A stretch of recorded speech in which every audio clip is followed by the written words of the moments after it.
Nuestros entrevistados de hoy son periodistas, coautores de los libros Bachelet, La historia no oficial, Legionarios de Cristo en Chile y Los archivos del Cardenal.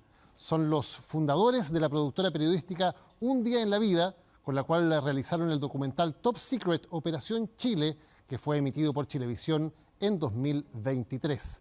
Hoy vienen a presentar su último libro, Enrique Correa, una biografía sobre el poder. En la entrevista saludamos a Andrea Insunza y Javier Ortega. ¿Qué tal? ¿Cómo están? Bienvenidos, bienvenidas a un nuevo capítulo de La Entrevista. Nos convoca un libro, Enrique Correa, una biografía sobre el poder. Y estamos junto a sus autores, Javier Ortega, Andrea Insunza. Muchísimas gracias por acompañarnos hoy. Gracias a ti por la invitación. Quiero partir por el nombre que dice bastante, ¿no? Una biografía sobre el poder. Eso significa que hay ciertas restricciones en términos de los temas que se tocan o de cómo se abordan para centrarse en el tema del poder. Esta es una biografía política. Y es la biografía de un político que ha sido muy influyente en Chile, que ha tenido una actividad política muy intensa durante 60 años y que efectivamente tiene una historia que permite contar cómo ha cambiado de manos el poder. Desde lo que uno podría llamar un circuito más tradicional, el Estado, los partidos, los sindicatos, a un circuito más extrainstitucional, donde el dinero tiene un peso muy importante y los empresarios y la manera en que financian la política, los centros de estudio, el lobby, todos lugares donde Correa ha jugado un rol, ¿no?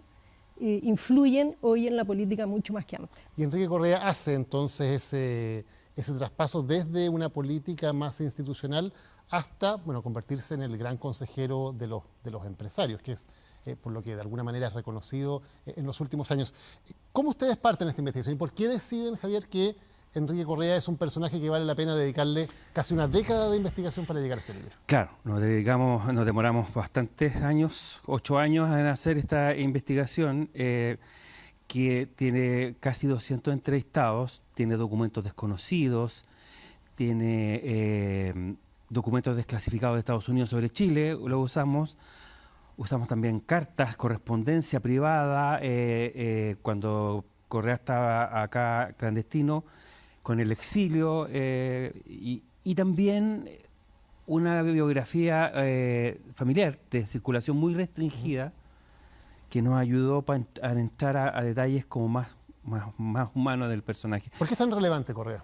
Correa es relevante porque a través de su historia tú puedes contar cómo son procesos mucho más complejos. Tú logras personalizar en la travesía de este personaje cambios estructurales del país. Correa es como una suerte de Forrest Gump, pero para mostrar el poder en Chile y cómo este poder transmuta y cambia de manos también. O sea, está en todos los momentos relevantes de alguna manera de la historia. Están casi todos. O sea, Correa es parte de la Iglesia Católica y seminarista cuando la Iglesia Católica chilena es motor de cambios estructurales como la reforma agraria. Correa está en la JDC cuando Frei Montalva está en el poder y con una mayoría parlamentaria súper importante, y quiebra la DC cuando la izquierda está a punto de llegar al poder y llega al poder siendo parte el MAPU, parte relevante de la Unidad Popular, y viene el golpe, viene la tragedia del exilio, y Correa juega un papel también ahí, y mucho más adelante también. Y luego también está en la posición privilegiada para convertirse en el gran hombre de la izquierda en el gobierno de Patricio Aylwin. ¿Qué tenía Correa? ¿Qué olfato o qué talento en particular para, de alguna manera, estar siempre en posiciones donde tenía mucho poder o donde lograba llegarse gente con poder? Bueno, Correa es un tipo muy inteligente, un tipo talentoso políticamente. Es una persona a la que la mayoría de los entrevistados coinciden en describir como alguien capaz de ver lo que otros no ven, de trazar escenarios de largo, mediano y largo plazo, digamos, y de proponer estrategias realistas, ¿no? Correa es también una persona que, como fue demócrata cristiano y como fue marxista-leninista, conoce esos dos mundos que van a ser tan importantes en la transición chilena. Es un puente entre esos dos mundos. ¿Y por qué Enrique Correa siempre, de alguna manera, es un personaje más bien secundario? Porque siempre, claro, fue ministro vocero, pero durante gran parte de su trayectoria parece alguien más bien que está tirando los hilos por detrás, más que ser el gran protagonista. Sí, a él le gusta ese lugar, le gusta ser el segundo de a bordo, ¿no? Exponerse tiene costo, que a Correa no le gustan. Él de niño tenía una tartamudez, no era el mejor orador, en una época en que además la política era mucho de eso. Cuando Elwin lo nombra vocero, él al comienzo trata de convencerlo de que no es el cargo para él, justamente porque no quiere ser la cara del primer gobierno democrático después de la dictadura. No tiene tanta confianza en esas dotes, ¿no? Claro. Él es un hombre que entiende la importancia de manejar el aparato partidario, del contacto con la gente, de la conversación permanente. Ese tipo es la persona que le gusta provocar los acuerdos, que le gusta generar las conversaciones. Además que Correa en el cara a cara es muy fuerte. Él es un adjetivo que más de los que más nos repetían quienes lo habían conocido en las distintas etapas, es que era un seductor. Correa, cuando tú hablas con él, te hace sentir que tú eres, lo que estás diciendo es muy importante y que te está poniendo el 110% de la atención. ¿Ya? Entonces, en la trastienda, esas habilidades son muy relevantes. Y si tienes a un Rodrigo Ambrosio, que en el podio, que fue una de sus grandes influencias de juventud, en el podio brillaba. Y era el líder del MAPU. El líder del MAPU, el forjador del MAPU, el cerebro. O sea, Correa no tenía competencia en el podio con Rodrigo Ambrosio. Era mejor quedarse abajo y convertirse en un gran brazo derecho y en un seductor para sumar a otros para la causa. Hay varias historias muy interesantes y muy desconocidas que ustedes investigan y revelan en este libro. Por ejemplo, el castigo que recibe Enrique Correa de parte de sus propios correligionarios durante la época de la dictadura. ¿Qué es lo que ocurre ahí? Hay dos episodios donde él es castigado. Uno es cuando él ingresa la primera vez clandestinamente a Chile, a mediados de los 70. Esta es una época muy compleja, de mucha persecución de la DINA, que está descabezando los partidos de izquierda, y Correa tiene instrucciones muy claras respecto de respetar las normas de seguridad, y por lo tanto tiene que estar básicamente en la casa de seguridad que le corresponde con su pareja, Ana María, también militante del MAPU. Pero él comienza a salir más, comienza a visitar a dirigentes del MAPU que no están dentro de lo que le corresponde, comienza a entenderse con otros dirigentes de otros partidos, con gente de la iglesia, en fin, y además inicia una relación sentimental con otra militante del MAPU. Cuando los dirigentes descubren estas dos cosas, descubren que por un lado ha puesto en riesgo las reglas que en ese minuto ellos consideraban les podían salvar la vida, digamos. Y descubren además que él ha puesto en riesgo al equipo que lo acompaña, deciden sancionarlo y lo sacan del país. Le ordenan volver al exilio. Ese es un fracaso fuerte para Correa y es un dolor duro porque él siempre quiso estar acá. ¿Y hay un segundo caso? Esta historia sigue. Él sale al exilio, Ana María se instala en Roma, él va a vivir a la RDA y ahí él vive con Mari Carmen, que es esta militante del MAPU con la que empieza esta otra relación. En algún minuto él retoma su relación con Ana María y se da la circunstancia de que Correa tiene 2 hijos de estas 2 mujeres con un mes de diferencia. En la dirección exterior del MAPU hay dirigentes que consideran que esto es un escándalo y que debe sancionársele. Y proponen expulsarlo o suspender la militancia de Correa. Ahí ya no es un tema de seguridad, es un tema más bien de la moral del comportamiento. Exactamente, aquí se mezcla entre la formación católica de muchos de estos dirigentes que vienen de la democracia cristiana y el conservadurismo de la izquierda de esa época. El Partido Comunista, por ejemplo, es uno de los que manifiesta su molestia por esta situación. Entonces, los dirigentes del exilio se reúnen en Varsovia y ahí se presenta este caso. Resuelven proponer una sanción y envían un informe a Chile.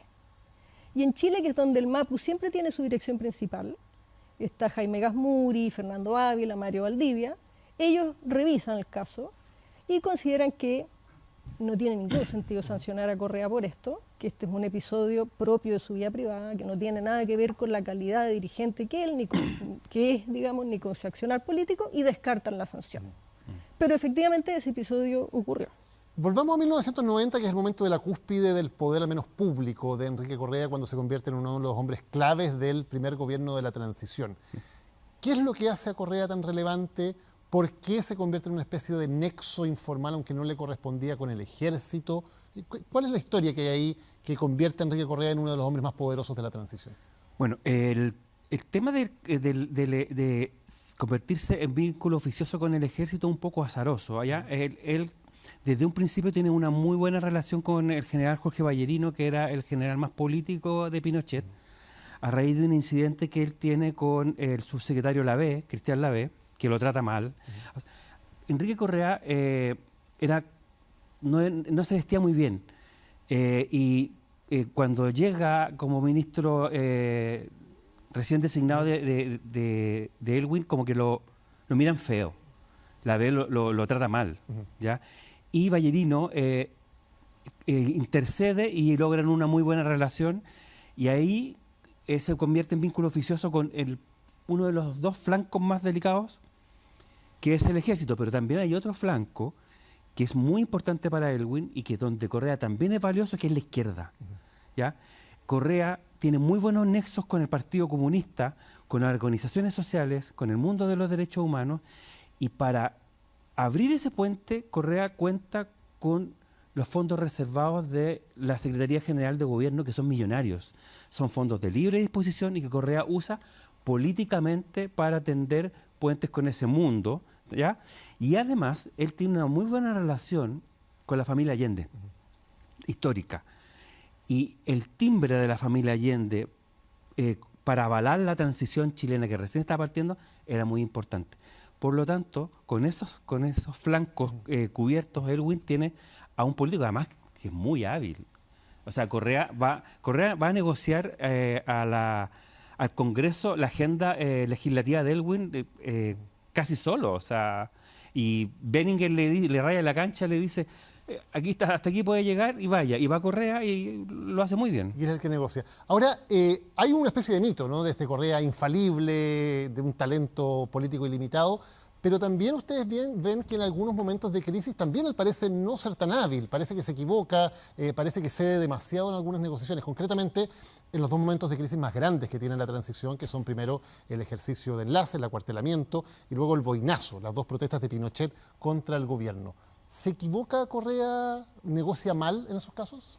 Sí, efectivamente una de las cuestiones que el libro pone en cuestión es esta idea de que Correa fue un negociador casi infalible con el ejército durante el gobierno de Elwin. Nosotros, al repasar el ejercicio enlace, que es la primera vez que Pinochet acuartela al ejército a raíz de la investigación que la Cámara de Diputados está haciendo por los pinocheques, él acepta una negociación política con el ejército luego de que Pinochet envía el recado de que está dispuesto a renunciar para proteger a su familia. El gobierno tenía una regla súper clara, que era que no había que entrar en esas negociaciones con Pinochet, que mientras el diálogo era institucional, entonces el gobierno ganaba en su esfuerzo porque el poder civil estuviese por sobre el militar.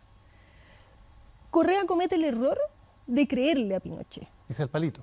Pisa el palito. Hay otros, de hecho, que creen que Pinochet los está engañando. Él acepta esta negociación, convence a Elwin, y finalmente Pinochet no solo no renuncia, sino que convierte esto en una crisis, acusando al gobierno de querer sacarlo antes del plazo legal. Ese es uno de los errores que comete.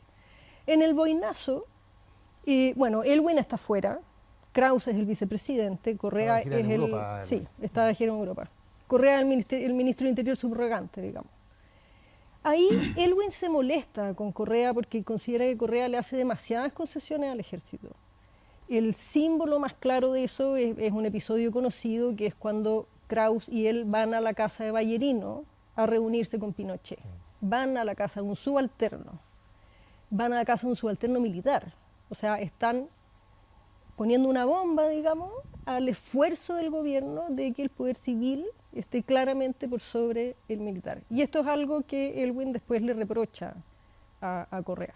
¿Y hay alguna explicación de por qué Correa cometía esos errores? ¿Por qué comete algo que parece tan absurdo, ¿no? Como que el propio vicepresidente de la República, el ministro del Interior subrogante, en medio de una crisis como esa, en vez de hacer valer de alguna manera su poder, vayan a territorio adversario a hacer esa negociación?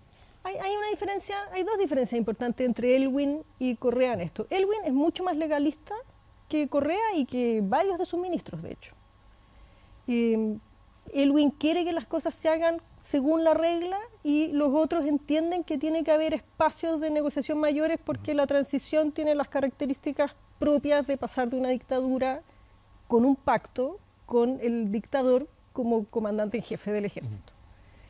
Correa, por otro lado, además, dentro de los que entienden que tiene que haber este espacio de negociación, es de los que está más abierto a ser flexible. Y ahí es donde chocan el presidente con él. Y después de esto, Enrique Correa no vuelve a tener cargos políticos, no hace lo que todos esperaban, que era que tuviera una carrera en el Parlamento, se corta de alguna manera su carrera política formal. ¿Qué es lo que pasa ahí?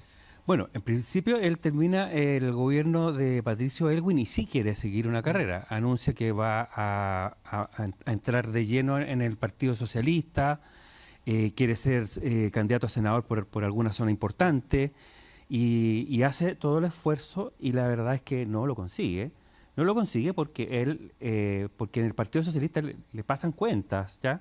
Él es un ministro más de Elwin que del PS, no es un socialista histórico. Él no consigue, y su última oportunidad para seguir en la política formal se cierra en 1997, cuando el presidente Frei Ruiz-Tagle tiene que nombrar a los 3 senadores designados que le corresponden, y Correa le gusta esa opción que le levanta Edgardo Beninger de volver a reunir a la dupla de la transición y ser los 2 senadores designados, pero Eduardo Frei Ruiz-Tagle no lo nombra. ¿Por qué? No lo nombra por lo que se filtra es por razones personales. Y es que en ese momento circulaban rumores acerca de una relación, pero eran solo rumores, entre Enrique Correa y el director de cine Andrés Pérez. O sea, director de teatro Andrés Pérez. Y esos rumores solos bastaron para que Frei no lo nombrara. De nuevo, especies de reparos morales conservadores en la centroizquierda. Exactamente. Correa es discriminado por el gobierno de Frei por este solo rumor en un país todavía muy conservador. Y ahí entonces viene el cambio de giro, donde de alguna manera nace este Enrique Correa dedicado fundamentalmente al lobby. Tú lo decías recién, Javier, él cuando está en el gobierno se da cuenta del tremendo poder del dinero, porque sí, él tiene la caja del dinero y se da cuenta de todo lo que se puede hacer políticamente. ¿Es eso también lo que hace que finalmente se termine acercando a los grandes empresarios y termine siendo el consejero, el hombre de confianza del gran empresariado? Correa es un tipo muy consciente de que hay una cosa que él mismo denomina el poder formal y hay otra cosa que él denomina el poder real. El poder real está, en este caso, en el lado de donde está el dinero. Él no planifica convertirse en lobista, para ser franco. Lo que nosotros vamos descubriendo en la investigación es que, primero, Fernando Flores y Eugenio Tironi lo fichan para hacer algunas gestiones que son propias de un lobista. Y de hecho lo van empujando a que se convierta en uno. Es Andrónico Luksic Amaroa quien invita a Correa a trabajar con él. Y en ese momento Correa decide armar su propia empresa. Y a través de Luksic Amaroa, de la relación de confianza que establece con él, del valor que él le otorga como político, como conocedor de la política democrática, que es distinta a la política dictatorial, como conocedor de un cuadro de centenares de funcionarios que él mismo ayuda a escoger en el primer gobierno de Elwin, él efectivamente empieza a entender que tiene un poder que lo hace valioso y a veces imprescindible para el mundo empresarial. Y ahí va entrando en ciertos grupos empresariales. Y también es interesante el libro porque de alguna manera también desmitifica cuál era el alcance de Enrique Correa, que no es que fuera el hombre todopoderoso de todos los grupos empresariales en Chile, sino que tenía algunos contactos más bien privilegiados. ¿Qué elementos en común tienen los grandes empresarios que trabajan con Correa? Bueno, los Luksic son los primeros, son los que le abren la puerta del gran empresariado. Y después viene Álvaro Sayé y después viene Julio Ponce Lerú. Si tú te fijas, estos tres empresarios son empresarios que no pertenecen a la élite tradicional, son empresarios de provincia, son outsiders, son mirados en menos por el empresario chileno clásico, y son además empresarios expuestos que están creciendo, que corren riesgos y que por lo tanto necesitan a un consejero que, conversando, porque Correa es un gran conversador, conversando les haga ver, les abra puntos de vista nuevos donde que el mundo de los negocios en Chile no tiene acceso. Eso es lo que hace Correa. Y Enrique Correa también, de alguna manera, un outsider, viene de Ovalle, no viene del mundo tradicional. Claro, conectan con eso, son mirados en menos también. A Correa también lo miraron en menos cuando fue ministro de Elwin. Al principio los militares le decían sobrenombre a su espalda, Pinochet lo trataba como el ministro comunista Arteza, pero después termina también encandilado y diciendo que si lo hubiera tenido como ministro hubiera estado feliz. Y ahí probablemente es el pic del poder de Enrique Correa en cuanto a esta especie de mito, de gran leyenda, de hacedor, de que es el hombre que está en todas las crisis de alguna manera. ¿Cuándo llega al pic ese poder y cuándo empieza a disminuir? Porque también una de las tesis de este libro es que el poder de Enrique Correa claramente ya no es lo que fue en algún momento. ¿Hay algún punto en que uno pueda decir hasta aquí llega Enrique Correa y comienza a disminuir su poder? Si uno contrasta con el pic, yo diría que sí. El pic de Correa, creemos nosotros, se da en el gobierno de Lagos. Correa es en esa época un habitual invitado a las reuniones de los martes del segundo piso, que son las reuniones estratégicas del gobierno. Maneja la crisis del Mopgate, que es algo que Lagos agradece mucho, y su opinión es escuchada en el gobierno. Y al mismo tiempo está asesorando a estos empresarios, ¿no?, que valoran de él la información que maneja, la calidad de la información que maneja y la idea de que él tiene llegada al despacho presidencial. Que es real. ¿No? Que es real, efectivamente. Por el otro lado, la Concertación y el propio gobierno también valoran la confianza que genera la opinión de Correa en el mundo empresarial, que recordemos recibe a Lagos al comienzo con bastante distancia y desconfianza. Ese yo te diría que es un momento en que Correa despliega todo su talento, todas sus conexiones, toda su facilidad para ir generando puntos de encuentro, etc. Ahora, pasa que primero los empresarios de los que él es consejero, por un lado muere Andrónico Luksic padre y muere Guillermo Luksic, que de los herederos es con quien Correa establece la relación más cercana, muy personal, de harta sintonía entre ellos. No es la misma relación que tiene con Andrónico hijo, no es la misma relación que tiene con John Paul Luksic. Luego Sayé pierde poder porque tiene problemas él, ¿no? Pierde parte de su patrimonio y finalmente deja el control él de los negocios en manos de sus hijos y Correa no hereda esa relación.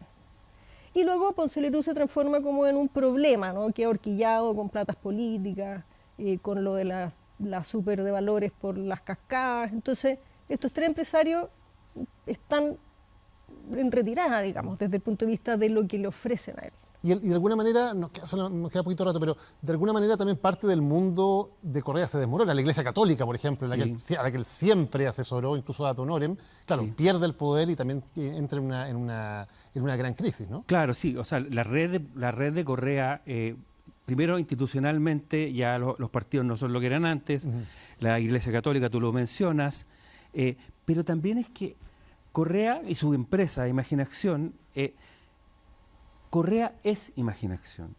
La empresa de lobby de Correa se hizo a imagen y semejanza de su fundador y no está pensada para sucederlo una vez que él muera. Correa es Imaginación y cuando Correa pierde las redes porque sus compañeros de ruta en la izquierda están cediendo espacio, porque la derecha los coroneles de la UDI ya no están, tenían muy buena relación con él porque surge el Frente Amplio, el presidente es del Frente Amplio y Correa no tiene vínculos con el Frente Amplio. El Frente Amplio lo desprecia, considera que es lo más parecido a la componenda que ellos en un principio querían eliminar. Entonces, cuando todo esto, todos estos vínculos se van, el músculo de imaginación desaparece porque imaginación es Enrique Correa. Ustedes relatan que le plantearon a Enrique Correa, por cierto, el libro, le dijeron lo que estaban haciendo y él declinó participar. Y ahora ha anunciado que él va a sacar de alguna manera su propia biografía. ¿Qué les parece eso? Nos parece que está en su legítimo derecho. Tenemos ganas de leerla. ¿Sí? ¿Y creen que habrá cosas interesantes que Enrique Correa no haya contado y que pueda contar todavía? Bueno, siempre hay cuestiones que solo sabe él, digamos. Y él ha dicho que va a profundizar en sus diálogos con los militares. Vamos a ver qué de nuevo hay. Y ha dicho que va a profundizar sobre sus lazos con la Iglesia. Vamos a ver qué de nuevo hay. Pero, por supuesto, nosotros somos periodistas y creemos que va a ser más rico mirar al personaje con la distancia y la independencia con la que contamos nosotros, ¿no? Y de todas maneras, siempre interesante ver cuál es la historia que él va a contar.